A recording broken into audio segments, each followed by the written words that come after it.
Hi guys, James from DBG here and welcome to another bolt action chat video.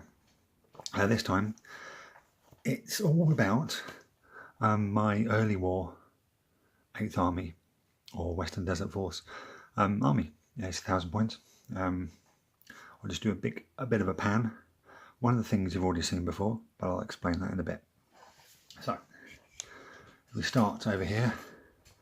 We have a universal carrier, which is not part of this army.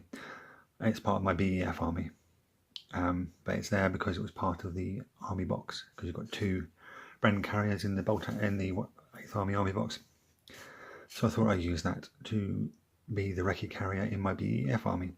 Obviously, still need some green stuff. Then we have a 10-man section with a Bren, 5-man section with a Bren, the ubiquitous 25-pounder. At the back there we have a Vickers machine gun, a 3-inch mortar, and this guy here is the free observer. Focus. There we go. Bit of green stuff around his wrist because that is a pair of binoculars from a different set. So I just need to fill the gap around his wrist. There's an extra dude there. In front of them we have a 10-man infantry section, a 5-man infantry section. Down the front here we have the second lieutenant and the platoon sergeant. We have their transport, which is a Bren carrier. Again, green stuffing needed to be done still. We have over here the Rolls-Royce armoured car, an M3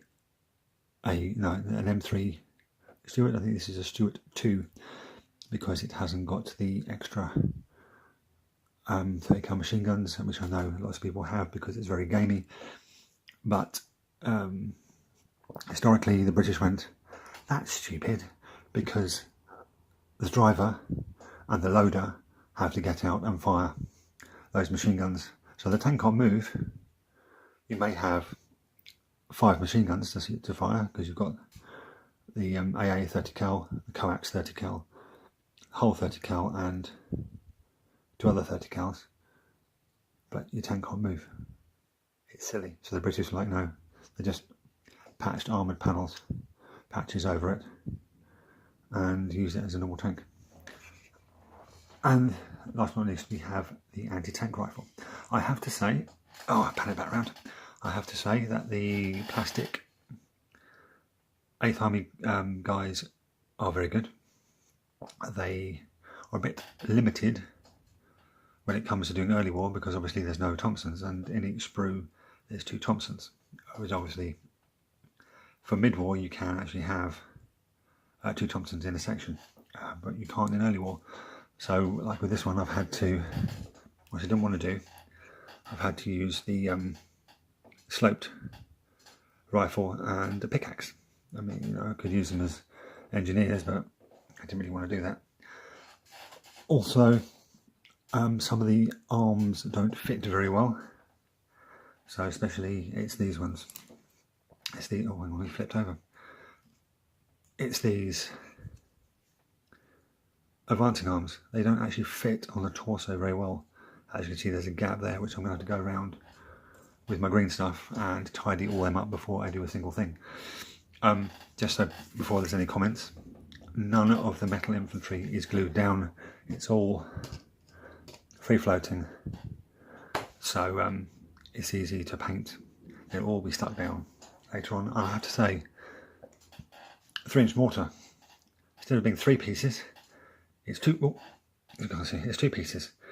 The actual tube itself is moulded onto the base plate.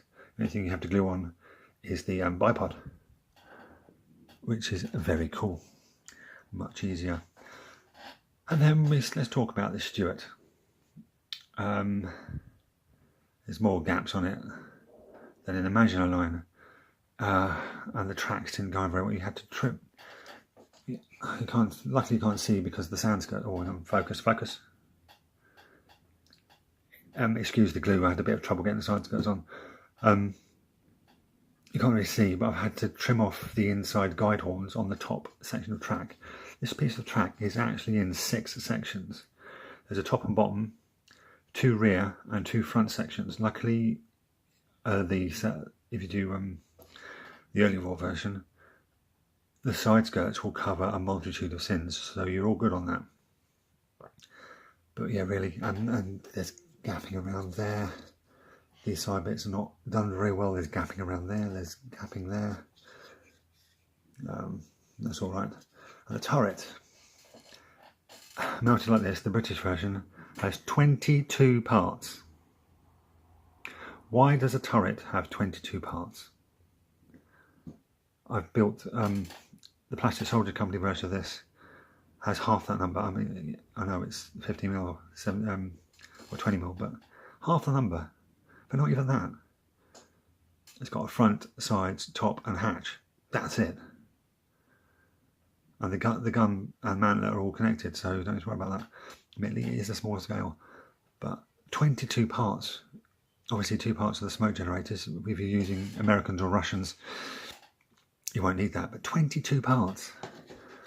And it's not, I would say the only way to build this is with the hatch open. It's not very conducive to the hatch closed, specifically for the stand there. It would look odd, I know it did, but it would look odd just floating around there, and the command figure is out of focus.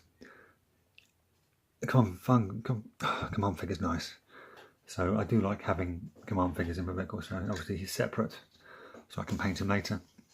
Obviously April is approaching. I know I said it was going to be March, but I forgot that I'd already booked someone in for March. That was my fault. So April is now my my month after doing painting, and I'm aiming to do at least 1 bolt action, at least 1 40k army. I may even stretch to 2 bolt action armies because they are quicker, I find, to paint. Even though there's more miniatures and there's more detail, I find them quicker to paint than 40k armies. I don't know why. Also, the news today, because today is the 27th. Oh, sorry, not the tripod or easel, if you saw my last video. Today is the 27th of January, and Warhammer Community posted the teasers for the Genestealer Cults. Now, Genestealer Cults are an army that I've liked ever since they first popped out back in the late 80s, early 90s, with first edition Road Trader, straight off the back of Space Hulk, the original Space Hulk, which was 1989. So yeah, so that is something I'm very much looking forward to. I still have my birthday and Christmas presents, which is £100 worth of Games Workshop vouchers. So I can see myself here on, I believe they were released on the 9th of February. I can see myself rocking up to my local Games Workshop and spending my vouchers. But we will see. We'll see. Obviously all the prices are going to be released next week because they're on pre-order next week. Anyway, I have massively gone off on a tangent. We're talking about this bolt action army. Coming back to what it's all about. The way I've done this, obviously this works out at 990 points.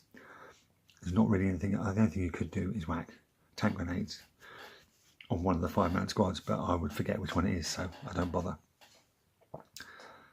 But what I'm going to do is, because Warlord Games this week, a joy to my heart, plastic Matildas. I've been after plastic Matildas for so long. I already have a Matilda, Blitzkrieg Miniatures Matilda.